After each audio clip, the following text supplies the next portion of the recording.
Jadi ini tuyul itu apa ya? Jin paling kecil.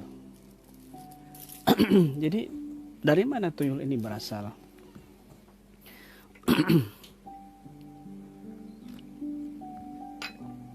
Kalau menurut persepsi di masyarakat awam, masyarakat umum, ya, tuyul itu berasal dari bayi yang keguguran akibat dari tumbal atau perjanjian atau persembahan. Nah, ketika bayi ini meninggal, ya, ada korinnya dari minal jin, ya, bukan ruh. Kalau ruh itu sudah dia ke atas ke surga, tapi ini korin dari bangsa jin. Maka jin ini menyerupai kecil, ya, bentuknya kecil, dia itu untuk mengambil untuk berkeliaran di sekitar.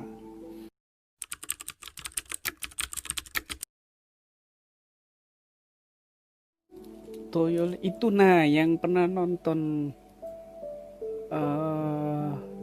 video buaya putih kemarin, nah, kan ada sempet tuyul yang lewat itu yang masuk, ya kan? Nah, kan sempet gayanya begini, nah, terus ngambil begini, nah, memang begini, memang botak dia, terus belakangnya agak besar dikit, dia botak, ya, belakangnya agak besar dikit, yang pernah saya lihat di waktu saya masih bisa melihat dulu waktu masih kecil.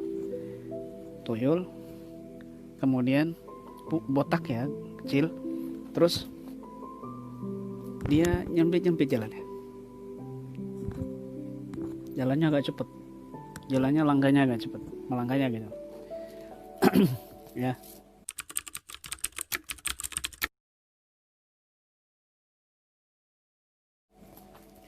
kemudian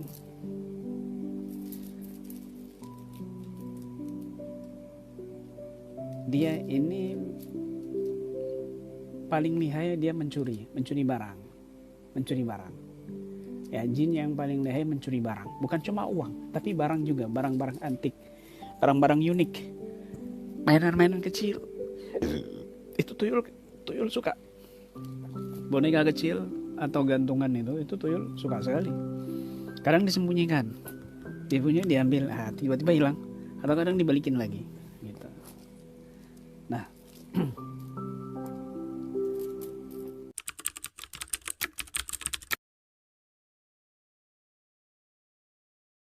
kemudian dimanfaatkan oleh orang-orang ini, diambil dengan cara ritual atau beli. Kalau beli mungkin di gunung, ya, beli itu di gunung, di bukit, sama orang-orang calonnya. Di sana ada calo tuyul di sana. Mungkin harga yang kalau terbaru justru murah, ya. Kalau tuyul yang baru itu murah, beda dengan handphone. Kalau handphone baru itu mahal, ya, semakin baru semakin bagus itu mahal, tapi semakin second semakin murah. Tapi justru tuyul semakin second semakin mahal. Kenapa? Karena lihai, pandai. Karena pandai, lihai, pandai mencuri. Semakin dia berpengalaman, semakin mahal, ya.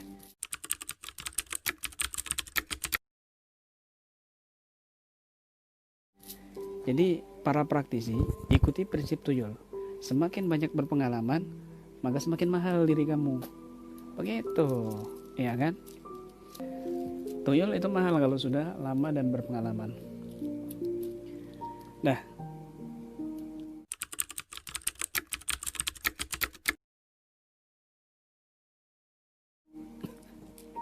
kemudian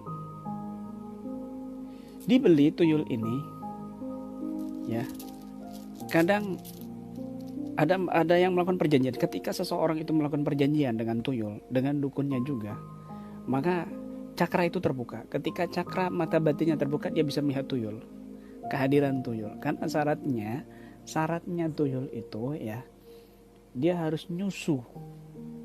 Ini bukan mitos, ini betulan, ini real, ini nyata, ini fakta. Dia harus nyusu ke istrinya yang punya tuyul, atau mungkin si perempuan itu sendiri yang beli tuyul, kemudian disusui itu tuyul. Nah, padahal yang disusui itu sebenarnya bukan air susu tapi darah.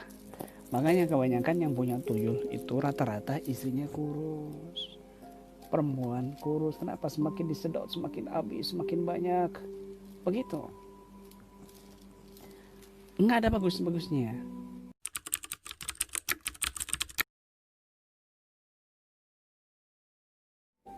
Dia ini nggak pandai ya, nggak pandai mencuri, nggak pandai menghitung. Jadi dia nggak bisa ngitung. Nah, ini jangan ditiru. Nggak bisa ngitungnya jangan ditiru, ya. Karena tuyul sebenarnya dia nggak doyan duit.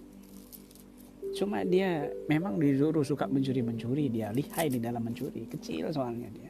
Bisa tembus ke lubang kecil dia. Sekecil apapun kotaknya itu bisa masuk dia, begitu. Asal tidak rapet, ya. Kalau rapet nggak bisa masuk. Kemudian kalau tuannya ini ngasih, ini nanti ngambil lembaran yang merah ya, maka tuyul nanti ngambil lembaran merah terus. Atau 50-an juga begitu sama. Ya. Kemudian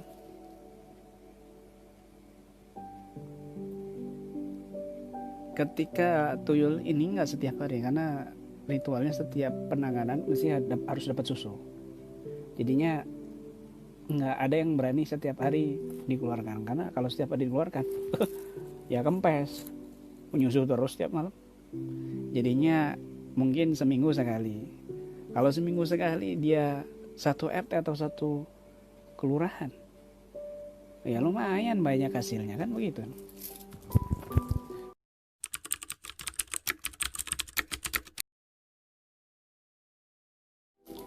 Untuk pengalihan tuyul, supaya tuyul ini sementara dia berhenti nggak mencuri, karena kalau sudah mencuri dia bawanya mau mencuri terus, dia bawanya mau masuk rumahnya orang, mau mencuri terus, begitu. Akhirnya dialihkan dengan yang namanya kepiting kecil, yuyu. Nah, jadi tuyul kecil itu ya, yuyu itu dia suka sekali dengan mainan yuyu untuk pengalihannya.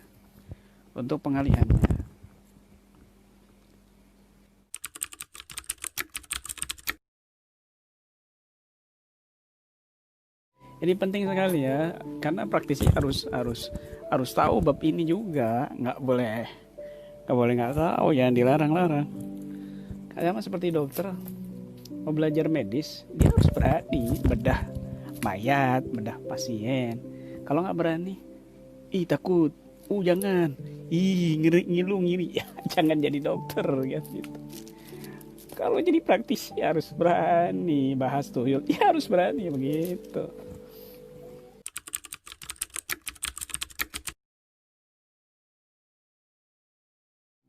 Untuk pengalihan dia mencuri itu, maka dia dikasih mainannya itu berupa yuyu kecil itu, yuyu ya. Maka dia mainan terus dimainin kayak mobil-mobilan lah, ya, mobil-mobilan.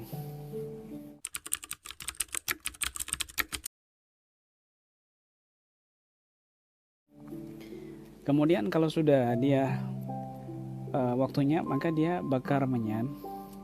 Kemudian tuyul ini dipanggil, ya. Kadang-kadang tuyul ini punya nama. Mungkin namanya Zaki atau Hadi atau Asari atau Aidi atau siapa, nggak tahu kan. Nah, atau Gembul namanya. Nah, wallahu a'lam. Setelah dipanggil, kemudian dia keluar untuk mencuri. Banyak kumpulan itu, uang itu banyak, ratusan ribu, 50 ribuan itu disediakan di satu kain yang sudah ada minyak untuk mewujudkan uang yang diambil tuyul tadi itu.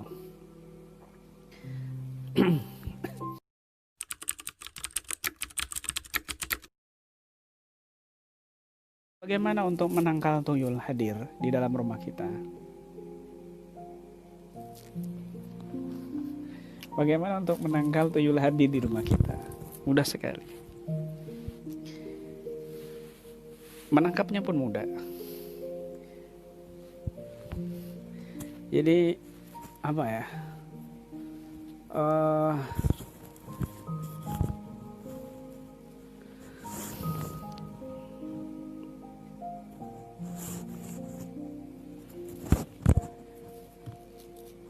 Yang penting kita selalu membaca wirid Rotibul Haddad, kemudian membaca wirid sakron, ya. Maka tuyul nggak akan berani masuk, terutama membaca amalan pembentengan yang ada di buku praktisi,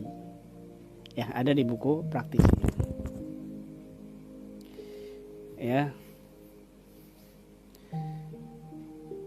yang megang tembok dengan megang tiang sama lantai, kemudian baca ya la min baini aidihim saddan min khalfihim saddan fa'asaynahum fahum la yubsirun. Itu dibaca 7 kali.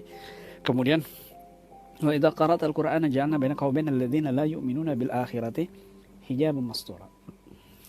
Diniatkan untuk dinding, untuk lantai, dan juga semua benda-benda yang ada di rumah kamu, termasuk uang kamu. Begitu.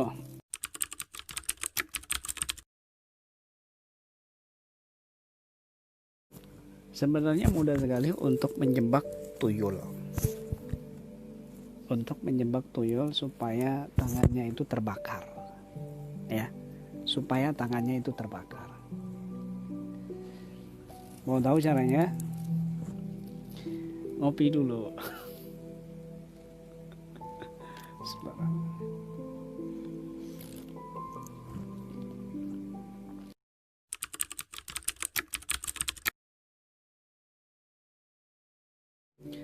Bagaimana cara membakar tangan tuyul? Gampang. Sudah banyak testimoni. Tuyulnya kebakar tangannya, kapok nggak bisa ngambil lagi. Garam halus, ya. Garam halus itu pengen letakkan di telapak tangan. Panjenengan letakkan di telapak tangan, ya. Kemudian satu cabai rawit, ya, dihancurkan, dicampur dengan garam.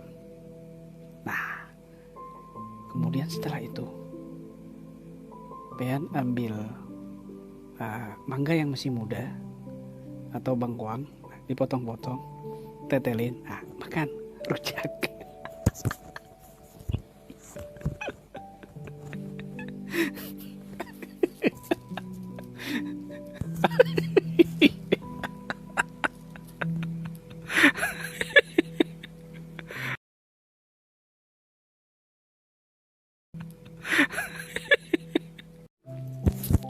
Jadi begini, uang pean itu, ya, uang panjenengan, uangnya ini, yang punya minyak kasturi sama minyak garu, diolesin, kemudian uangnya itu di apa namanya ya, begini.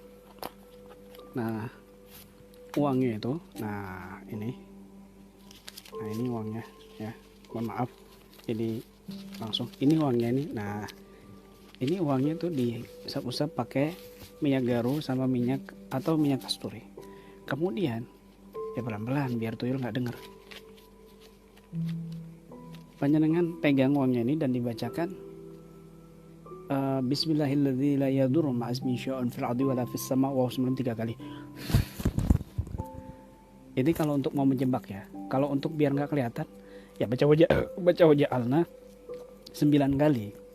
Baca wajah alna 9 kali. Baca wajah Allah min baini aidihim saddan min khalfihim saddan fa'asaynahum husrun, dibaca 9 kali. Kemudian letakkan di mana aja, tuyul nggak akan bisa ngelihat. Kecuali istri kamu yang jadi tuyulnya. Beda lagi, istrinya praktisi sih. Nah, kemudian belum selesai. Setelah membaca Bismillahirrahmanirrahim la yadurru ma'asmi syai'un fil ardi wala fis sama' wa 3 kali. Kamu baca ayat ini. ada lanjutannya ayatnya gimana? Innalladzina kafaru bi ayatina sawfa nuslimuhum nara kullama nadidat juluduhum baddalnahum juludan ghairaha liyadzuqul adzab innallaha kana azizan hakima. Begitu. Baca satu kali. Kemudian ditambah lagi ayat untuk lebih memastikan, lebih kuat lagi pembakarannya, yaitu innama yakuluna innalladzina yakuluna fi innalladzina yakuluna amwal al-yatama dzulma innama yakuluna fi butunihim nara wa sayaslawna sa'ira. Begitu ya. Jadi yang pertama bismillahirrahmanirrahim la yadurru ma'asmi syai'un fadi wala fis sama' wa 3 kali ya. Kemudian membaca innalladzina kafaru bi ayatina sawfa nuslihim nara kullama nadidat juluduhum baddalnahum juludan ghairaha liyadzuqul adzab innallaha kana azizan hakima 1 kali. Kemudian innalladzina yakuluna amwalal yatama dzulma innama yakuluna fi butunihim nara wa sayaslawna sa'ira 1 kali. Nah, 3 ayat tadi itu dibacakan dan dititipkan di uang. Maka ketika tuyul itu ngambil, tangannya terbakar. Tangannya paten terbakar selama-lamanya sehingga tuyul itu nggak bisa mencuri. Sehingga tuannya itu mungkin cari tuyul yang lain. Uang saya saja nih meskipun nggak dibacakan apa-apa aman. Nggak ada yang berani tuyul ngambil di sabuk ini, otomatis terbakar. Begitu. Kenapa kok bisa? Ya karena setiap hari saya pakai buat sholat, buat tawasulan, buat ngerukyah, buat pelatihan, di mana-mana saya pakai. Ini tas sabuknya. Jadi berkah, ada auranya di situ. Begitu caranya, ya.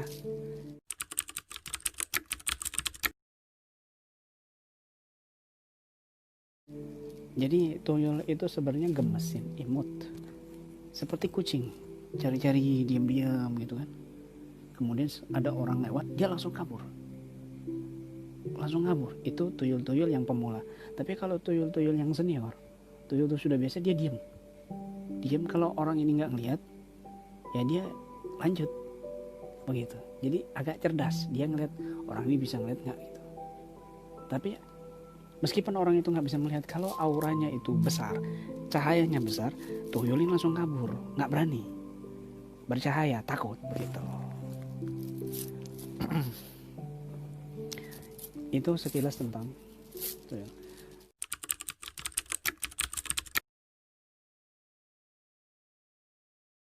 Tapi kalau orang sudah berkecimpung di dunia tuyul, ya perhatikan baik-baik ini. Bagi kaum muslimin muslimat, dengarkan baik-baik. Ketika orang sudah berkecimpung dengan tuyul, maka itu akan turun menurun ke cucunya, ya, ke cucunya. Dia akan cari anaknya yang perempuan, kemudian lanjut ke cucunya yang perempuan, dan terus begitu, ya.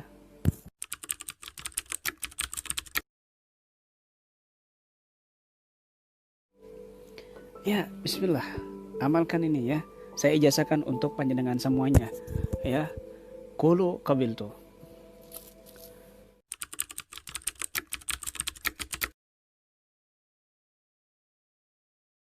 أينما تكونوا يأتي بكم الله جميعا إن الله على كل شيء قدير أينما تكونوا يأتي بكم الله جميعا إن الله على كل شيء قدير أينما تكونوا يأتي بكم الله جميعا إن الله على كل شيء قدير أينما تكونوا يأتي بكم الله جميعا إن الله على كل شيء قدير